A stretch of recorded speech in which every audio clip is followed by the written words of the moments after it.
दोस्तों स्वागत है एक बार फिर हमारे शो में जिसका नाम है अनफिल्टर्ड। यहाँ हम करते हैं अनफिल्टर्ड बातें, चाहे वो धर्म के ऊपर हो, चाहे वो राजनीति के ऊपर हो, चाहे वो सामाजिक मुद्दों के ऊपर हो, सोशल इश्यूज के ऊपर हो, या फिर माइथोलॉजी के ऊपर हो, या फिर हिस्ट्री के ऊपर हो। और हर चीज़ के अंदर हम लोग एकदम ओपन माइंडेड डिस्कशन करते हैं। और आप लोगों में से भी अगर कोई ज्वाइन करना चाहता है, अगर कोई सवाल पूछना चाहता है, या तो आप हमें मेल कर सकते हैं या हमारे वीडियो के नीचे कमेंट करके पूछ सकते हैं और हम उसका जवाब हमारे शो के अंदर पूछेंगे। तो आज हमारे गेस्ट हमारे साथ मौजूद हैं मिस्टर प्रदीप निगम। और हम जहां हमने पिछली बार इस मुद्दे को छोड़ दिया था, हम इंडियन माइथोलॉजी के ऊपर बात कर रहे थे, कुछ चीज़ें वहां हमारे बीच में छूट गई थी। हम आज उन जो टूटे हुए हिस्से हैं उनको हम वापस जोड़ेंगे, वहीं से सवाल करना शुरू करेंगे। और वो जो चीज़ें हमारी पिछले शो में छूट गई थी, आज हम उनसे हमारे गेस्ट से जो है यहाँ इस शो में पूछने वाले हैं। तो चलिए स्वागत करते हैं उनका।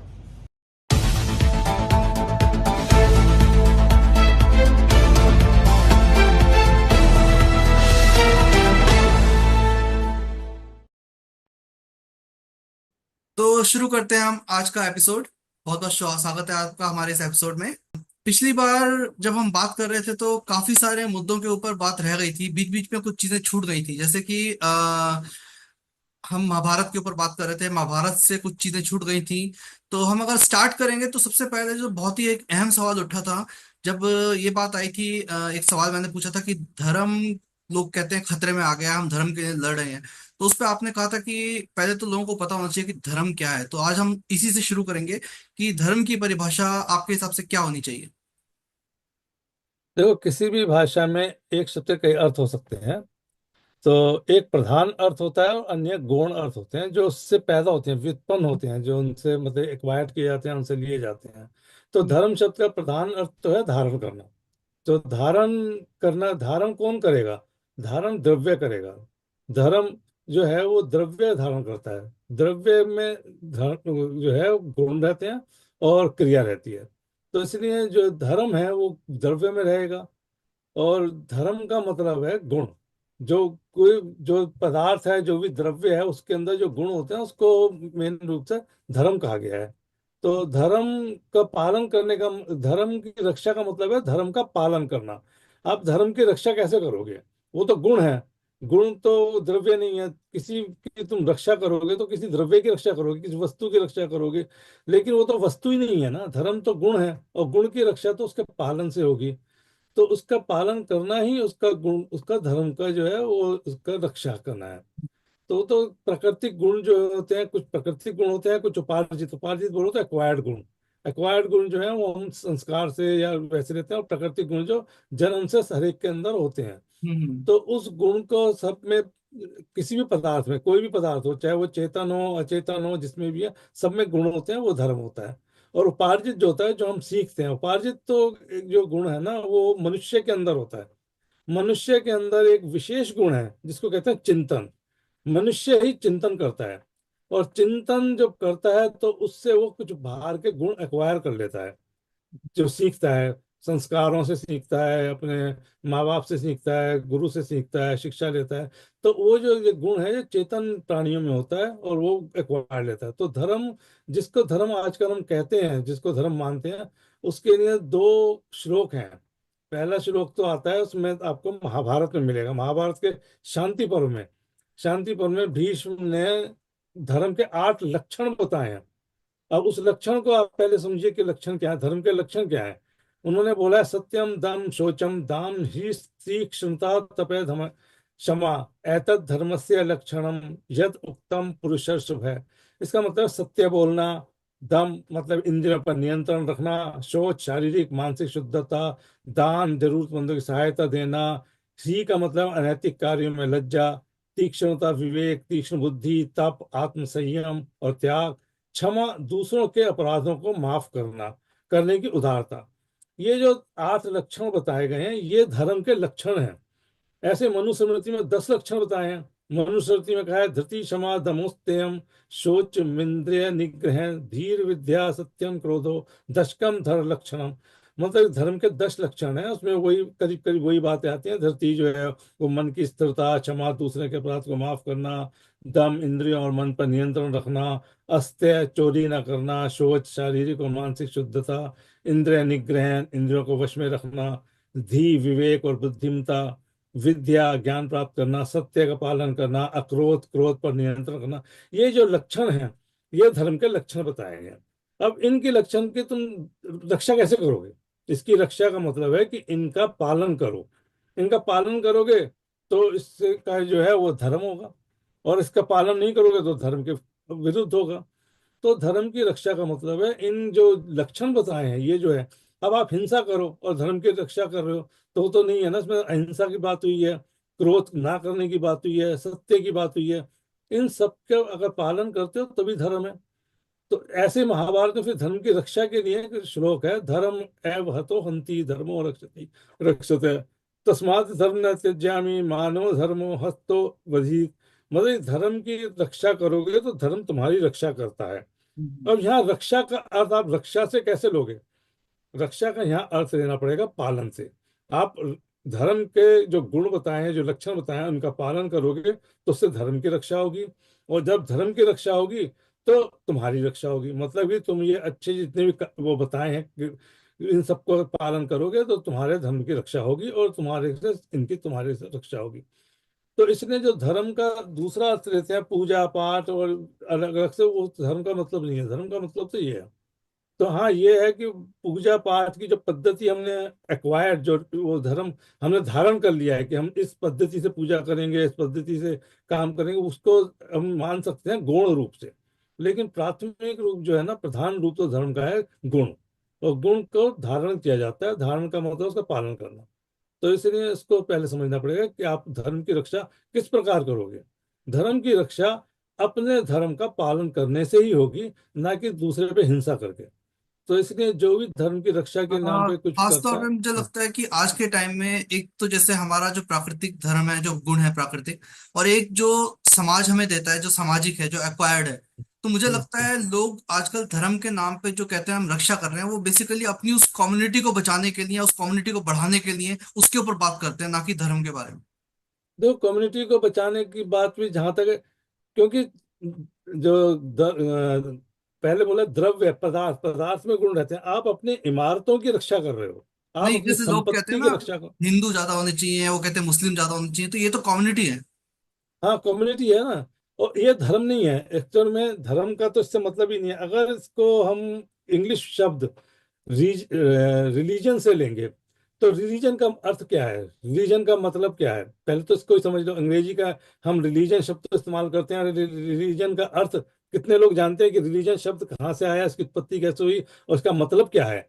रिलीजन का असली मतलब है ये जो है ना, लैटिन शब्द से आया है। लैटिन शब्द है रिग्रे।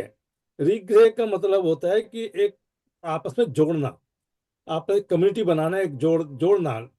तो वैसे अगर जोड़ने की बात है तो वो तो एक अलग चीज है। रिलीजन का उसमें भी कहीं किसी भगवान की या किसी ईश्वर की पूजा पाठ या पद्धति का मतलब नहीं है रिलीजन का। रिग्रे से बना है, रिग्रे का मतलब है जोड़ना, आपस में एक कम्युनिटी को बनाना। तो कम्युनिटी तो कोई भी हो सकती है, किसी भी तरह की कम्युनिटी हो सकती है। तो उसको हम अपने धर्म से जोड़ लेते हैं कि हम इसको रिलीजन को धर्म बोलते हैं, तो वो थोड़ा गलत है। अगर रिलीजन का सही शब्द अगर हम हिंदी में ढूंढें तो उसका अर्थ बनेगा संघ। संघ जैसे बुद्धम शरणम गच्छामि, संघम शरणम गच्छामि। जो संघ है एक कम्युनिटी, आप उस कम्युनिटी की शरण में आओ जिसमें एक तरह के विचारधारा के लोग हैं। तो उस तरह से अगर रिलीजन को लोगे तो एक तरह के विचारधारा के लोगों ने अपना एक संगठन बना लिया, अपना एक ग्रुप बना लिया, उसको रिलीजन कह लिया, उसी को संघम बोल दिया बुद्ध में। लेकिन धर्म इन सबसे अलग है। धर्म का मतलब है गुण। तो अगर लेकिन हम रिलीजन। बुद्धिज्म में उन्होंने दोनों चीजें बोली हैं। उन्होंने संघम शरणम गच्छामि भी बोला है, और जहां तक मुझे लगता है उन्होंने धर्मम शरणम गच्छामि भी बोला है, दोनों चीजें बोली हैं। हाँ, धर्मम शरणम गच्छामि का मतलब है कि जो तुम्हारे गुण हैं, ये 10 गुण, जो 8 गुण या 10 गुण, इन्हीं गुणों का पालन करना, मतलब इन गुणों के उसमें आना। तो जो धर्म हम रिलीजन शब्द को अगर करेंगे तो रिलीजन का मतलब तो जोड़ना, एक कम्युनिटी को बनाना। और वही हमारा संगम का मतलब है कि एक कम्युनिटी बनी है, संघ बना। तो मतलब धर्म बुद्धिज्म इससे में अलग उन्होंने चीज है, क्लियर कर दिया, दोनों अलग अलग बोल के, कि संघ अलग अलग, अलग है। धर्म अलग है। हाँ धर्म अलग है, धर्म का तो पालन होता है। और संगम का मतलब है कम्युनिटी, कम्युनिटी में आइए और उस धर्म का, उसमें जो गुण है उसके लक्षण है उनको पालन कीजिए। तो धर्म का जो कुछ पालन किया जा सकता है उसको रक्षा नहीं की जा सकती। उसकी रक्षा का मतलब है उसका पालन करना, और वो तो स्वयं करना पड़ेगा ना, वो दूसरे से तुम कैसे कराओगे? तुम अपने धर्म का रक्षा का पालन, अपने धर्म की रक्षा अपने धर्म का पालन करके ही कर सकते हो। इन 10 गुणों को, 10 जो लक्षण बताए हैं मनुस्मृति में, या 8 लक्षण महाभारत में बताया, इनका पालन कीजिए, यही धर्म की रक्षा करेगा और वो इसी ये से है कि तुम्हारी अगर रक्षा होगी। आपको भूख लगी है तो आपकी जगह आपके परिवार का कोई दूसरा तो खाना नहीं खा सकता, आप ही को खाना है। वो- हाँ, वो तो है ही ना। तो आपको ही खाना पड़ेगा। तो इसलिए धर्म का लक्षण, धर्म की जो रक्षा करनी है वो खुद ही करनी पड़ेगी। और खुद का मतलब है अपने धर्म का पालन कीजिए। आप क्रोध मत कीजिए, आप चोरी मत कीजिए, आप सत्य बोलिए, झूठ मत बोलिए। ये जितने भी 10 लक्षण बताए हैं इनका पालन कीजिए। इसका पालन करने से ही धर्म की रक्षा होगी। तो इसलिए इसका मूल अर्थ में अगर जाएंगे तो गुणों का पालन करने का मतलब है। और इसकी रक्षा, आप आज जो रक्षा हो रही है वो आप किसी द्रव्य की, पदार्थ की रक्षा करते हो, किसी इमारत की रक्षा कर रहे हो, चाहे मंदिर हो, मस्जिद हो, गुरुद्वारा हो, गिरजा हो, किसी की उन आप इमारत की रक्षा की बात कर रहे हो, आप धर्म की रक्षा की बात नहीं कर रहे हो। तो इसलिए उसको कहना कि धर्म की रक्षा है, वो धर्म की रक्षा नहीं है। धर्म की रक्षा तो धर्म का पालन होता है। अच्छा, इससे पहले हम अगला सवाल करें, इससे पहले हमारे जो वीडियोस, जो पिछले एपिसोड्स जो लोगों ने देखे हैं, उनमें से कुछ लोगों का ये कहना है कि जैसे हम हिंदू माइथोलॉजी पे, इंडियन माइथोलॉजी पे बात करते हैं, तो वो कह रहे हैं कि आप माइथोलॉजी वर्ड मत इस्तेमाल करो, क्योंकि हम आजकल ये हो गया है कि लोग इसको हिस्ट्री कहते हैं, कि भाई जो रामायण थी, महाभारत, जो भी धार्मिक कहानियां हैं, तो उनको वो हिस्ट्री कहते हैं, कि वो हमारा इतिहास है, उसके तथ्य हैं या उसके कुछ वो हैं, एविडेंस हैं, जो भी है, मतलब वो मानते हैं कि ये माइथोलॉजी का मतलब फिर फेक से आ जाता है। तो वो कहते हैं कि इसके ऊपर क्या मतलब आपका विचार है? नहीं, देखो, माइथोलॉजी का मतलब भी उनको समझना पड़ेगा ना। माइथोलॉजी का मतलब क्या है? माइथोलॉजी का मतलब ये नहीं है कि वो पूर्ण रूप से पूरा गलत है या पूरा झूठ है। उसमें इतिहास तो होता ही है, लेकिन कितना इतिहास है, कितनी कल्पना है, यही बात है उसमें। इसके लिए हिंदी में और संस्कृत में हमारे यहाँ कई शब्द हैं। हमारे अगर महाभारत और रामायण को बोलो तो रामायण और महाभारत को क्या बोलते हैं? इतिहास तो नहीं बोलते हैं। हमारे यहाँ कहीं भी ऐसा वर्णन नहीं आएगा कि महाभारत और रामायण को इतिहास बोला गया। इनको महाकाव्य बोला है। हम्म। काव्य का मतलब क्या है?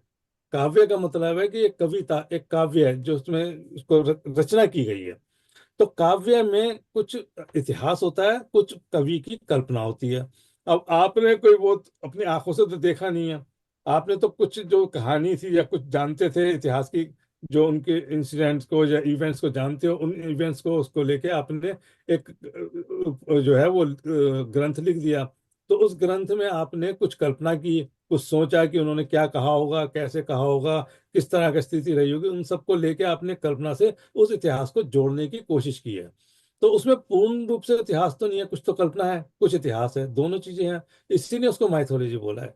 माइथो इतिहास का तो हम कह ही नहीं सकते, किसी भी चीज का इतिहास कभी लिखा ही नहीं जा सकता। आप कैसे कह सकते हो कि 1000 साल पहले जो था वो तुमने लिख लिया या देख लिया?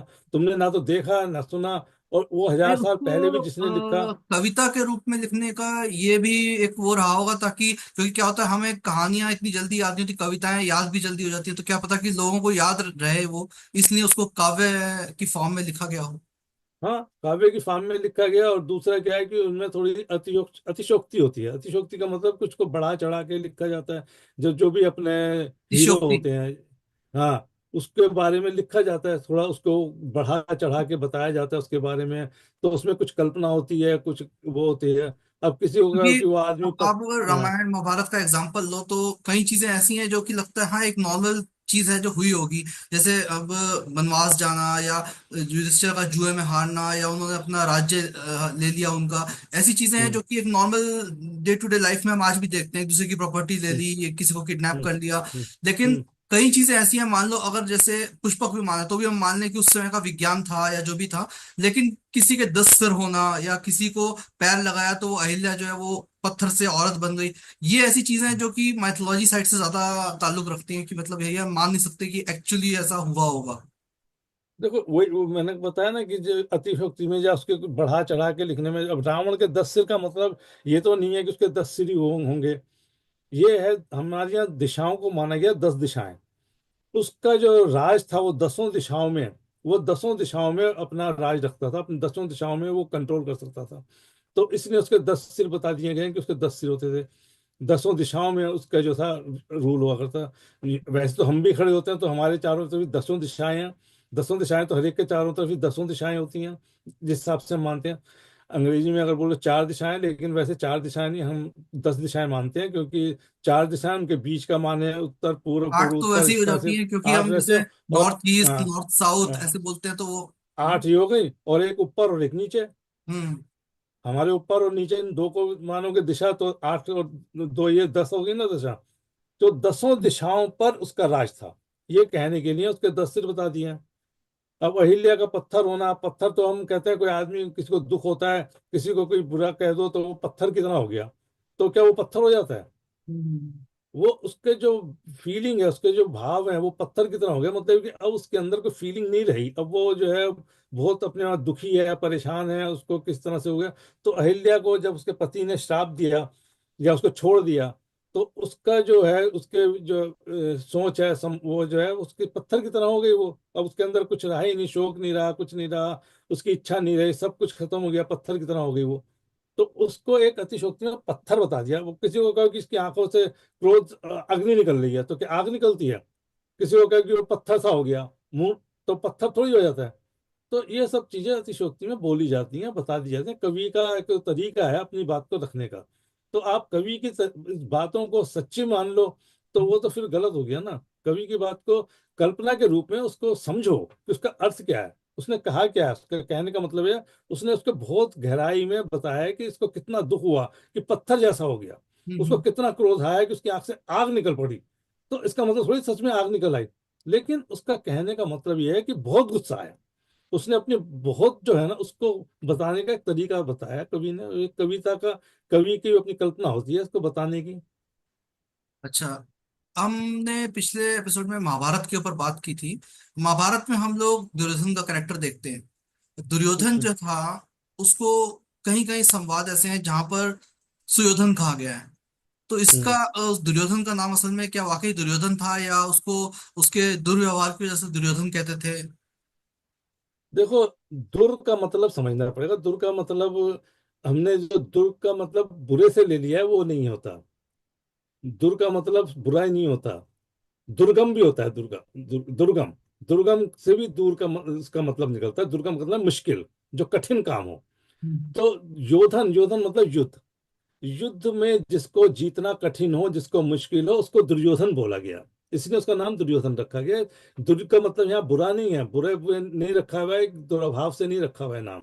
यहाँ उसका मतलब है कि उसको युद्ध में नहीं जीत सकते, कठिन है उसका, दुर्गम है उसको जीतना, इसलिए उसका नाम दुर्योधन रखा गया। अगर उसका नाम कुछ और होता, सुयोधन होता या कुछ भी होता, तो उसके जो माँ बाप हैं वो उसको दुर्योधन क्यों बोलते हैं?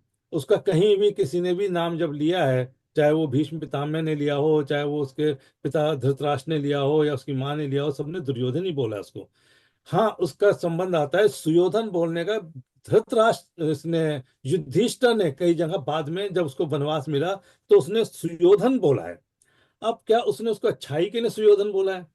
जब उस वो तो उसको अच्छाई में तो सुयोधन नहीं बोल सकता, उसकी बढ़ाई कैसे कर सकता है? जबकि उसके माँ बाप दुर्योधन बोल रहे हैं और जो है युधिष्ठिर सुयोधन बोल रहा है। तो इसलिए समझो कि सुयोधन का मतलब और दुर्योधन का मतलब जो हम ले रहे हैं वो गलत ले रहे हैं।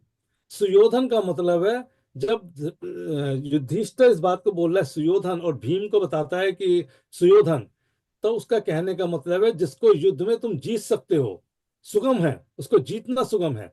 तो वहां सुगम अर्थ लगा के उन्होंने उसका सुयोधन बोला है। अगर वो सुयोधन अच्छा शब्द होता, तो फिर उसके माँ बाप सुयोधन क्यों नहीं बोलते थे, वो तो दुर्योधन बोलते थे। और जो है युधिष्ठिर क्यों सुयोधन बोला, जबकि वो तो उसका शत्रु था?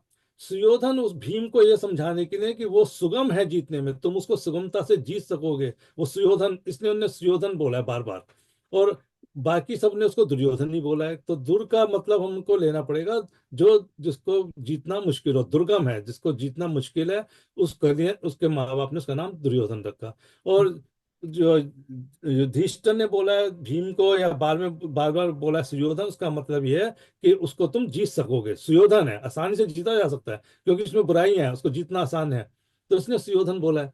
तो सुयोधन और दुर्योधन का उल्टे रूप में अर्थ लेके देखो, उल्टे रूप में लोगे तो उसका दूसरा ही अर्थ मिलेगा तुम्हें। सुयोधन का मतलब जिसको जीता जा सके, और दुर्योधन का मतलब जिसको जीता ना जा सके। तो मतलब इसलिए वो तो उसको एक तरह का जैसे कहते हैं व्यंग।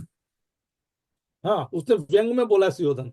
उसने उसकी अच्छाई में, तो अच्छाई में कैसे बोल सकता है जब उसको वनवास मिला है और भीम और उनकी आपस में बात हो रही है और भीम उसको बोल रहा है कि हम ऐसे ऐसे करेंगे, तो बोलता है, उसको समझाता है कि तुम उसको जीत सकते हो, मैं जानता हूँ कि तुम उसको जीत लोगे, मैं ये जानता हूँ कि तुम उसको हरा सकते हो, लेकिन हमें 14 वर्ष का वनवास मिला है, इसलिए हम वनवास पूरा करके ही जाएंगे।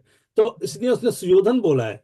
जब वो कह रहा है कि तुम उसको जीत सकते हो, ये बोल रहा है और साथ में सुयोधन बोल रहा है, तो इसका मतलब है कि सुगमता से तुम उसको जीत सकते हो। सुयोधन नाम दे दिया उसने उसको, उसको दुर्योधन की जगह सुयोधन दे दिया कि दुर्योधन मुश्किल नहीं है उसको जीतना, दुर्योधन नहीं है वो सुयोधन है, जीता जा सकता है।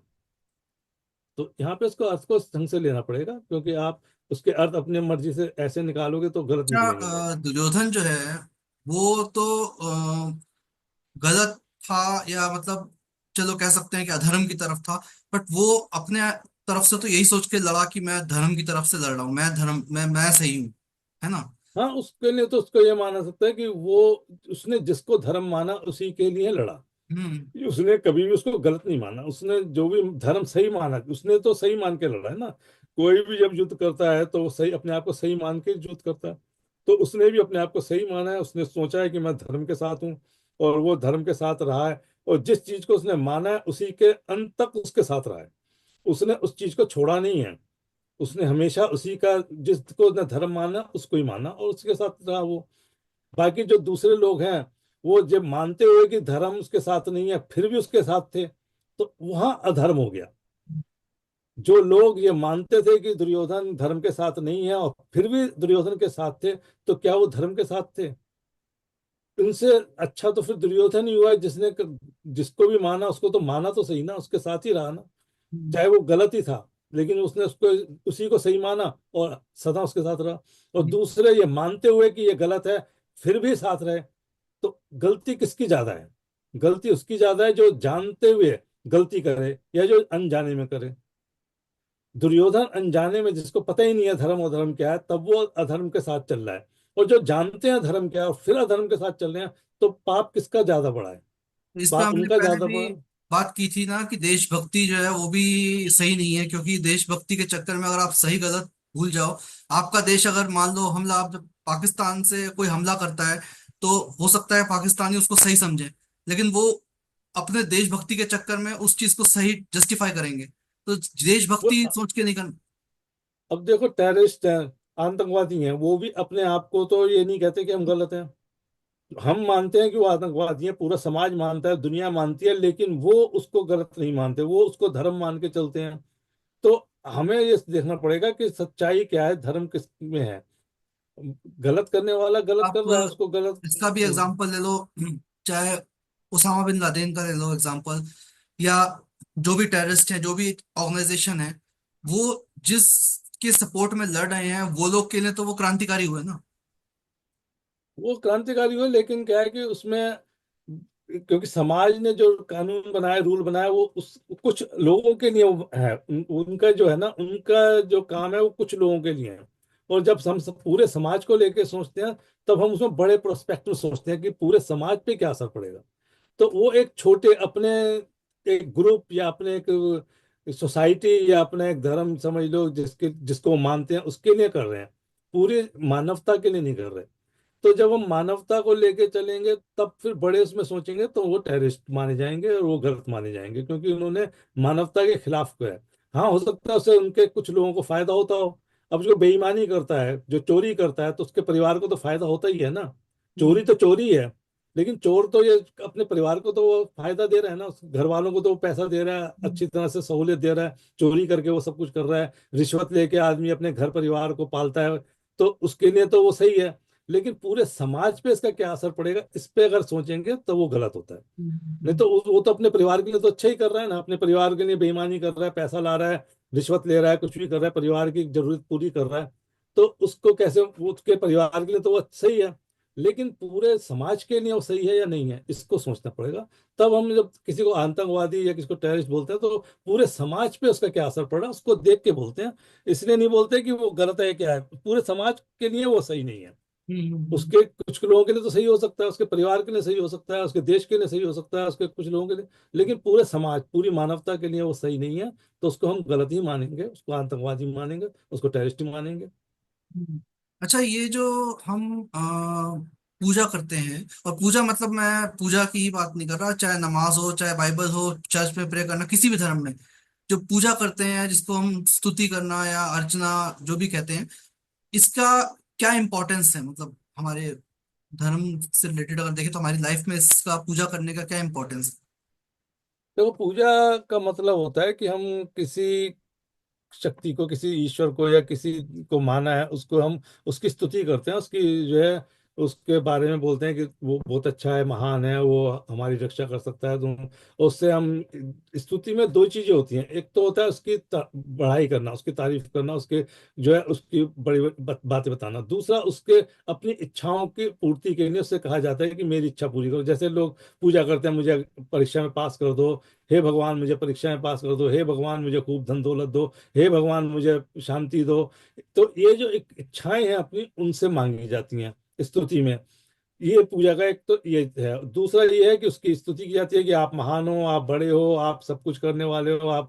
तो उसकी दो तरह से इसकी किया जाता है, इसी को पूजा बोला है। मतलब बाकी जैसे पूजा में आप क्या कर सकते हो? पहले भी देखा जाए तो बिजली कड़कना या आग है, जो आदिवासी या पहले जमाने में पूजा करते थे इनकी, तो उनको कॉन्सेप्ट नहीं पता था, बट वो दो चीजें थी, या तो उससे उनको पेड़ है, पेड़ से फल मिल रहा है, बारिश से पानी मिल रहा है, तो या तो वो उससे बेनिफिट मिल रहा है इसलिए उसकी पूजा करते थे, या उससे डरते थे इसलिए उसकी पूजा करते थे। दो ही हाँ, मतलब वही बात है ना, दो ही चीजें हैं उसी से। डर जो है ना, सबसे बड़ा जो है डर, डर की वजह से आदमी ईश्वर की तरफ जाता है, सोचता है। उसके लिए एक वेदांत में उसके लिए बोला गया है कि रोग भोग और क्या, एक और बोला है वियोग। रोग, वियोग और भोग, ये तीन चीजें हैं जो ईश्वर की ओर ले जाती हैं। या तो रोग होगा, भोग होगा, और या वियोग होगा। ये दुख के कारण बनते हैं, और ये दुख का के कारण बनते हैं, ये तीनों चीजें दुख का कारण बनती हैं। तब ईश्वर के प्रति आदमी जाता है कि ईश्वर के बारे में सोचता है और उसकी तरफ जाता है, उसके सोचता है किस तरह से इन दुखों से छुटकारा मिले। आदमी पूजा क्यों करता है? दुखों से छुटकारा पाने के लिए।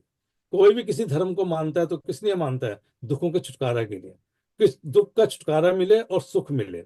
तो इसके लिए करता है, और उसके लिए वो किसी भी तरह से कोई भी पद्धति अपना सकता है, किसी भी तरह से पूजा पाठ कर सकता है, उसमें कोई वो नहीं है। उसका मतलब वो नहीं है कि आप अगर पूजा करोगे या वो करोगे तो उससे कुछ मिलेगा। हाँ, ये है कि उससे आपको शांति मिल सकती है, आप उससे काम करने की शक्ति बढ़ा सकते हो, अपनी शक्ति बढ़ाने का वो तरीका बना सकते हो उसको, एक अपने अंदर एनर्जी पैदा कर सकते हो। लेकिन उस सिर्फ पूजा करने से होगा वो तो नहीं होगा, कर्म तो करनी पड़ेगा। आप पूजा करते रहो सारे दिन कि मुझे खाना मिले बहुत स्वादिष्ट, और खाना तो नहीं मिलेगा। उसके लिए काम तो करनी पड़ेगा, मेहनत तो करनी पड़ेगी। हाँ, ये है कि तुम्हारे को एक वो जो है तुम्हारे को मोटिवेशन मिला है, मोटिवेशन उससे अच्छा मिला, सवेरे सवेरे अपनी पूजा की, तुम्हारे को अच्छा मोटिवेशन मिला, अच्छे से काम किया, इसके लिए पूजा पाठ कर सकते हो। लेकिन अगर इसमें जो पूजा करके सब कुछ मिल जाएगा तो वो तो नहीं मिलेगा ना, उसके मिलता लिए तो तो ये काम तो जो करना ही अपने पड़ेगा। कर्म से मिलना है। कर्म से मेरे को तो करना ही पड़ेगा काम तो हम्म। इसलिए जो सोचते हैं कि हम पूजा कर लेंगे तो सब कुछ हो जाएगा, वो तो पूजा तो एक तुम्हारे को मोटिवेशन देता है, तुम्हारे को एक शक्ति दे सकता है, एक एनर्जी पैदा कर सकता है। लेकिन काम तो आदमी को खुद ही करना पड़ता है, खुद ही करके उसको अपने कर्म से ही करेगा वो चलिए, सब। इस बातचीत को हम अगले एपिसोड में अब कंटिन्यू करेंगे। बहुत बहुत शुक्रिया आज हमारे शो में आने के लिए। और अगले एपिसोड में हम थोड़ा सा सामाजिक मुद्दों के ऊपर भी बातें उठाएंगे, तो तो कि हमारे इस बस, धर्म से और समाज से क्या, हमारे समाज के ऊपर क्या इन्फ्लुएंस है धर्म का, कैसे हाँ, उस पर भी बात कर सकते हैं, ठीक है, बिल्कुल। हमारे कोई व्यूअर ठीक है, पूछना चाहते हैं, एक मिनट मैं एक बार देखता हूँ अगर वो अभी कोई क्वेरी उनकी है तो। तो ठीक है।